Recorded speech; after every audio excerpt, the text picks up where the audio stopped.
Alright, I trimmed that up a little bit. Not perfect yet, but I got this round, this rounded.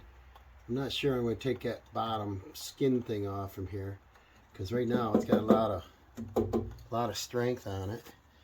I just wanted to slip the cab corner up in there and see if I can do it without removing the box, you know. Check that out. So that leaves me room to cut because it's got to go clear up here. See, that body line will line right up nicely. It looks like it goes there, right? So let me close this door up. It may not shut properly because of this weather stripping and stuff. See that? And then I'm just going to follow this body line down, and I'll have to adjust and keep this gap the same. Then I'll do transfer marks. I can weld along the bottom, weld up that edge, weld across the top. I think I can do a decent job with this. I probably should tape that door up right now so I don't scratch it. I got the cab corner fit up there. Got my reveal line. Looks pretty even. I used vice grips, different types, snapped it up there, and then I did a little series of welds. And that looks pretty good. And then I'm just going to go through and fine tune it. And there's still a little bit of sticky tape I tried to get off. But I try not to damage any of this red. This is just tape sticker on there. And now I want to try the rocker panel and see where I got to trim that to fit. Alright, I can't fit the rocker panel up in there with the doors on, obviously. So I guess I got to take the doors off now. I want to leave them on as long as possible.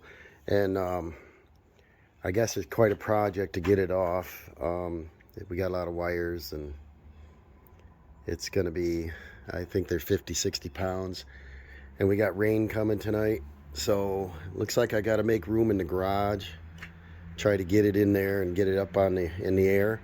I took the back of my ramp here, marked where that would line up so that I can set the ramps in the garage and try to drive up on without going through the back wall. Did the same with the front here. Try to help me. See, it lines up about flush with the rim. And see if it is the same in the back, which it is. So that's probably how I'll set the ramps up, because the garage is only, I believe, 20 feet long. The truck is like 19. We got Tiger out here helping. How you doing, buddy? And so it's, like I said, it's quite a process to get them doors off, and I don't want to scratch them, so I gotta cover them with tape and probably drop the windows down. And I think there's like 4 bolts, and then the hinges. I'm going to try to mark things so that, you know, the reveals on everything is really nice, and I want to put them back the same way. So we got it inside the garage here because it's going to rain tonight. And this is the King Ranch. It's got the Sony stereo. We've got power folding mirrors. We've got heated seats. That the wiring doesn't go up here, but the heated seats go in the back doors. This is the front door. And what we got to do, it'd be nice if they had a connector right here. We just disconnect our electric supply. It looks like I got to take the door panel off. We've got 2, looks like 13 millimeter bolts. No, we're not going to remove those. We're going to remove this one, which is 10 millimeter, and let this slide back into the pillar. And then we've got 2, looks like about 13 millimeter bolts on the door. And we can remove that there, and this one here, and the door can come off. But we got to take this panel all off. And I believe we got to pull this cover behind the handle, and there's 1 or 2 screws there. We may have to lift the lock up here, and there's might be 1 or 2 there. And then, is there any underneath here? Yep, there's looks like a 6 mil and a 6 mil, so 2 at the bottom. And then we're gonna have a speaker wire connector, door regulator, door lock, and mirror. So we got to disconnect all that to get the door off. I did remove the panel behind the fuse box. It would be nice if that same plug come in here and I just disconnect it here. I'm going to look into that. It doesn't look it. And but that'd be the easy way, and just pull this grommet and leave everything together would save labor. And it's easier to see the back door if I left the hinges on. I've got the, it looks like 13 millimeter, 4 of them there. We've got a nice paint mark, so I'm assuming I probably don't have to mark much. If I did, I'd run a marker around that. Otherwise, we just line the paint back up. But I can't get the rocker panel up through here with the door on. And to remove this, same thing, as we got a speaker, we got heated seats, we got door lock, we got this same connector set up. I don't know if that pillar has a connector in it. I'd like to find out. And it looks like the same thing. We got a panel clip here, maybe under here, and then let's see, yep, still same 2 screws under there. But see, we can't get the rocker. We can't work on the rocker with the door in the way here. Here's a little hack, guys. I've got a 2010 F-150. I'm putting rocker panels on, and it is a crew cab.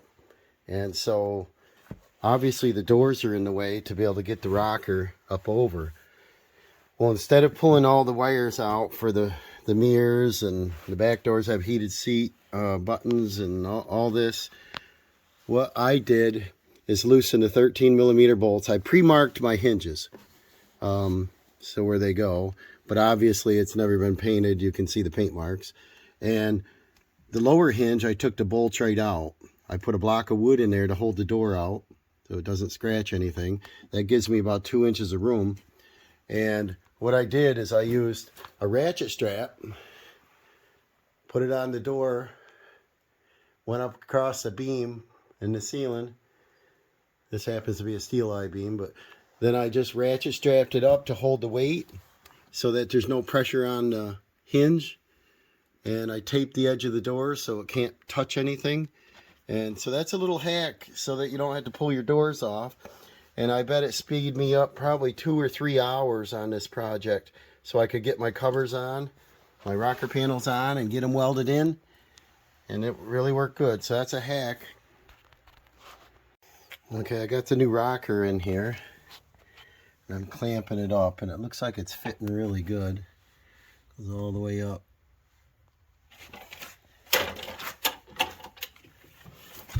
Show you the back here. So the back lines up really nice. Contour looks good. Fits really nice up in there. Our edge down here lines up. So now we got to attach it. I got to figure out if I'm going to pop rivet, if I'm going to put a couple zip screws in it and weld it. I got to figure that out now, what I want to do. But it's looking good. Okay, I got all my locking pliers on. I got 2 sheets of metal as a protector for sparks so they won't get inside my interior and keep it away from the wire harness running behind there. And I want to do a series of spot welds here. Got my grinder. I got a jug of water, and I got a fire extinguisher. So I'm just trying to be safe here. Don't want any little sparks to linger. Okay, I got a series of welds. It's looking pretty good. I haven't ground anything up yet. Got to clean them up yet. They look pretty good. So now I just got to, work underneath. She's all spot welded in there. Front and back. Now I just got to clean up the welds. I got tape on my doors protecting the edges. I'm checking my reveals. Make sure they look even all the way. And so far so good. Underneath looks really good.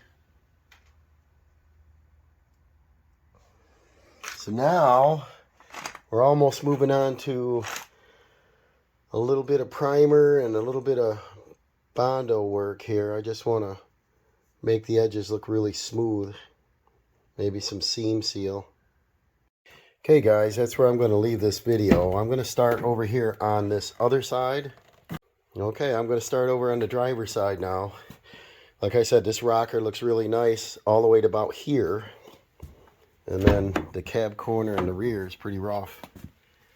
And so there's no sense of boring you with the second side removal. So I'll leave the video at that, and I'll show you once we start doing body work.